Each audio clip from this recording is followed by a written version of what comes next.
we have shoe brands dropping these special releases here lately. As it relates to tournaments, it used to be just around majors.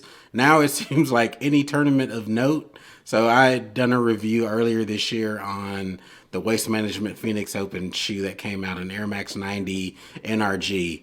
I expect them for the majors, but for the players, we have these releases that came out. This is the Nike Air Max NRG for the players.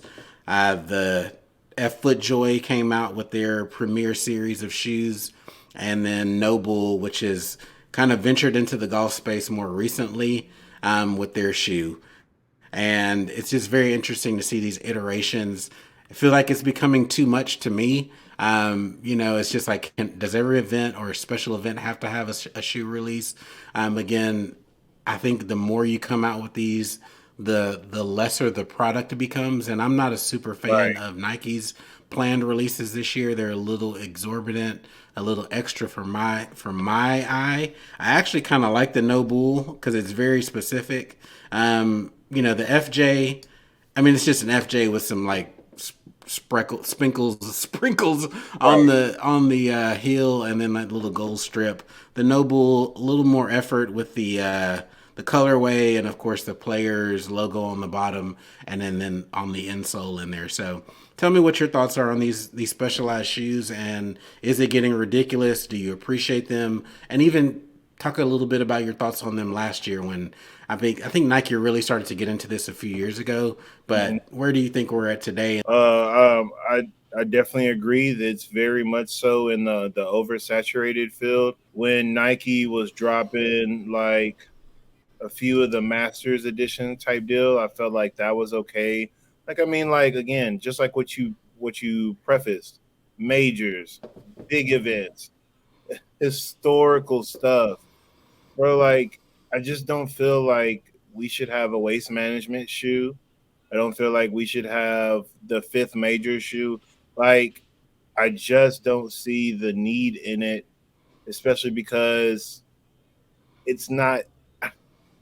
I don't know. I don't like it. I personally, and then if It feels like a cash grab to me. I I think think if so I could too. define. If you were to, if you personally, Rob, were to put it down to like three events that deserve shoe, what would the three be, or what would the two be besides the Masters? Everybody can do green and yellow or whatever. Or would you not even put in Masters anymore? What would you do? No, I think the Masters is super. I like Masters theme shoes. This year with the Masters shoe, it's a Air Max One, and it's got like orange. It's supposed to be representative of Georgia and a peach. It's cool. I don't love it. I'm not picking it up. What I'm about to say is gonna kind of make sense, but not make sense all at the same time.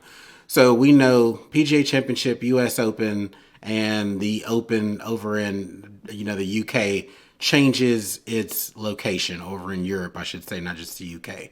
Those change the golf course that they're housed at every year. So for the Masters, we know it's going to be in the same venue every single year, and that's iconic. A shoe should be representative of that. I would say just due to the history and where the game originated, that the Open should be the other one that has a dedicated shoe.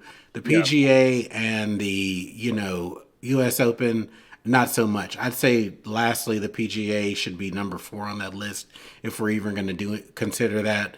U.S. Open has a little more history to it as well that I can appreciate, and a lot of the venues that they utilize, like last year, they played it at the Country Club, oldest golf course, and so there was a Jordan 12 that came out that I picked up called the Driftwood. It had brown and just kind of it looked like an old school colorway, and so Yeah. I appreciated it. And so I would say again, Masters, the Open, and then a close third would be the U.S. Open for a shoe. But players, this is the first year I've seen a players dedicated shoe, maybe outside of something that was only released to a player specifically. I Mhm. think this is overkill. I just think that we're getting super crazy. I mean, Nike is dropping golf shoes. It feels like every week there's a special release, whether it had been the Tiger Woods 13 re release 10 years after the fact. Jordan 1s are coming out. The Jordan 6, which I will hopefully be dropping a review on this week. There's just a new shoe every damn week from Nike. And then now that you have all these other brands coming into the mix, I mean, there's probably about 10 golf shoe brands that you can just name off the top of your head of some prominence that most people that are in and around the golf space would know at this point. And so there's no shortage of choices. But then we start getting to these special releases. I'm just like, it's a lot. Yeah, for sure. I agree about. I think, and I'm glad you brought up the open because the open, all you need is a few subtle touches, and the clear jug is so like it's so amongst golfers, it's very noticeable. It's like it's the Hmm. smaller one with the little spout. They always drink out of it, drunkards. But like, it's real easy for you to put that like on the top of the tongue where the name would be, or like on the back heel part, like it's so easy to just do like a subtle touch and then do like a color combo to match whatever club it is at that year. So I definitely agree with the Open and the Masters.